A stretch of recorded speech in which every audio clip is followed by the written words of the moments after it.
Period की दर्द जो है वो पीरियड वाले दिन से या एक दिन पहले स्टार्ट होती है और जैसे जैसे पीरियड हो रहे होते हैं वो स्वेयर होती जाती है और जैसे जैसे पीरियड ख़त्म होते हैं वो यूजुअली थोड़ी उसकी स्वेरिटी कम होना शुरू होती है। हाफ तकरीबन कह लें आप लड़कियों में जैसे पीरियड स्टार्ट होते हैं तो उन्हें बहुत ज़्यादा ये क्रैम्प्स फील होते हैं, पेन फील होती है, स्पेशली पीरियड के जो स्टार्टिंग डेज होते हैं जिसमें वो थोड़ा ज़्यादा ब्लीड कर रही होती है, उसके अंदर बहुत ज़्यादा उनको स्वेयर पेन की शिकायत होती है। ज़्यादातर केसेस में देखा गया है कि हमें इसकी कोई कॉज नहीं मिलती है और टाइम के साथ जो है ये खुद ब खुद पीरियड पेन जो है वो सेटल होना शुरू होती है।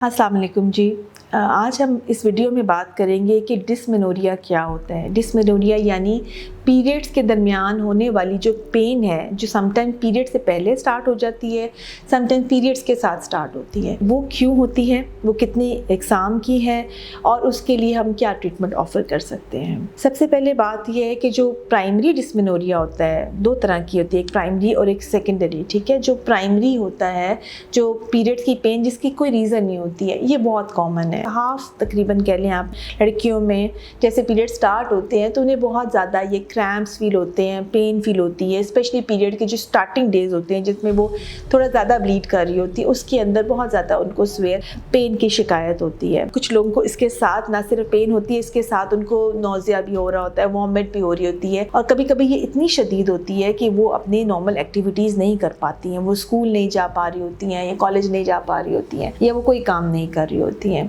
तो ये वो लोग हैं जिनमें इनिशियली तो हम इन्वेस्टिगेट करते हैं, हम देखते हैं कि इसकी कोई वजह ना हो और जब वजह नहीं मिलती है तो इसको सिंपली हम मेडिसिन के साथ ट्रीट करते हैं। अब मेडिसिन क्या, इसके लिए जो आपको आम पेन किलर्स होती हैं, जो कि पैनाडोल से कह लें लेकर आप तो जो दूसरी स्ट्रॉन्ग थोड़ी सी जो दर्द की दवाइयाँ होती हैं, वो सारी मेडिसिन इन पेशेंट्स को प्रिस्क्राइब की जा सकती हैं, दी जा सकती हैं और ये सिर्फ उतने दिनों के लिए ही दी जाती है जब तक कि उनको तकलीफ है। इसके अलावा अगर हम बात करें तो जैसे कि अगर वो टकोर कर लेते हैं, कोई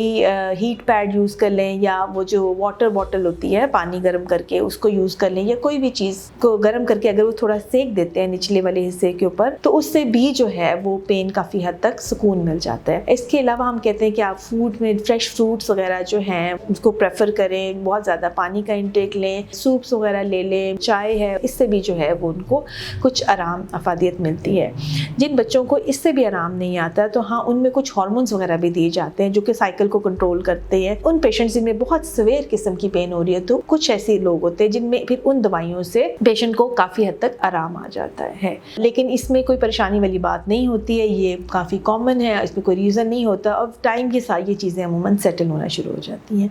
फिर दूसरी एक कंडीशन होती है जिसको हम कहते हैं सेकेंडरी। सेकेंडरी डिस्मेनोरिया का मतलब है कि अब इस जो पेन है इसके पीछे कोई वजह मौजूद है, यानी कोई ना कोई ऐसी रीज़न है जिसकी वजह से ये पेन इतना ज़्यादा हो रहा है। उसमें अगर हम उन पे बात करें तो वो होती है जैसे कि इन्फेक्शंस का हो जाना, PID जिसको कहा जाता है, इन्फेक्शंस चल रही हैं, अगर चीज़ें पिछली को सर्जरी की वजह से जुड़ गई हैं, एडहेशंस वगैरह डेवलप हो गई हैं। और एक कंडीशन जो बहुत कॉमन है जो कि पेन का रीज़न हो सकता है वो होता है एंडोमेट्रियोसिस, जिसके अंदर बेसिकली खून की थैलियाँ बन जाती हैं या यूट्रस के बाहर भी जो है वो यूट्रस की लाइनिंग ग्रो करना शुरू हो जाती है। वो भी बहुत पेनफुल एक कंडीशन होती है। ये वो कंडीशंस है जिसमें पेशेंट जो है वो बहुत ज़्यादा स्वेयर पेन की कंप्लेंट करता है। आइडियली हम जो है वो जो रीज़न है पेन का उसको कंट्रोल करते हैं तो अमूमन पेन की जो सिवियरिटी है, शिद्दत है, उसमें कमी आ जाती है। ये पेन डिफरेंट तरीके से प्रेजेंट कर सकती हैं। कभी कभी तो जो कंजेशन, जो पेल्विक कंजेशन सिंड्रोम होता है या जो इन्फेक्शंस वाली होती हैं या एडहेशंस वाली होती हैं,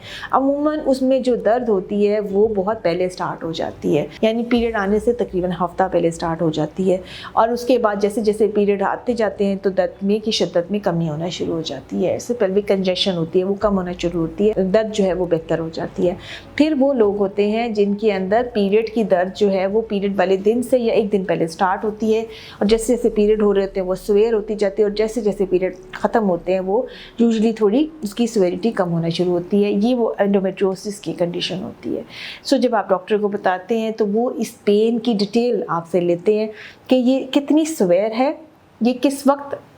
स्टार्ट होती है और ये कैसे एंडअप होती है, और फिर उसकी सिविरिटी को देखने के लिए हमें ये भी पूछना होता है कि उसके साथ के एसोसिएटेड जो सिम्टम्स जैसे कि वॉमिटिंग वगैरह हो रही है, अपनी रूटीन की एक्टिविटीज़ आप कर रहे हैं कि नहीं, और उसके बाद आपको जो ट्रीटमेंट प्लान है वो दे दिया जाता है। लेकिन ज़्यादातर केसेस में देखा गया है कि हमें इसकी कोई कॉज नहीं मिलती है और टाइम के साथ जो है ये खुद ब खुद पीरियड पेन जो है वो सेटल होना शुरू होती है। जो यंग बच्चे हैं उनको मेरी एडवाइस है कि इसके लिए आप परेशान ना हो, आप सिंपल से सिंपल जो पेन किलर है उसका इस्तेमाल कीजिए। आप जो हीट पैड या वो जो बॉटल है गर्म पानी की बॉटल उसका इस्तेमाल ज़रूर कीजिए। अपनी डाइट को इम्प्रूव कीजिए, फ्रूट्स वगैरह अपनी डाइट में शामिल कीजिए, सूप्स वगैरह लीजिए, इससे काफ़ी हद तक जो है वो पेन रिलीफ हो जाती है। ना बहुत सारा ख्याल रखिएगा, दुआओं में याद रखिएगा।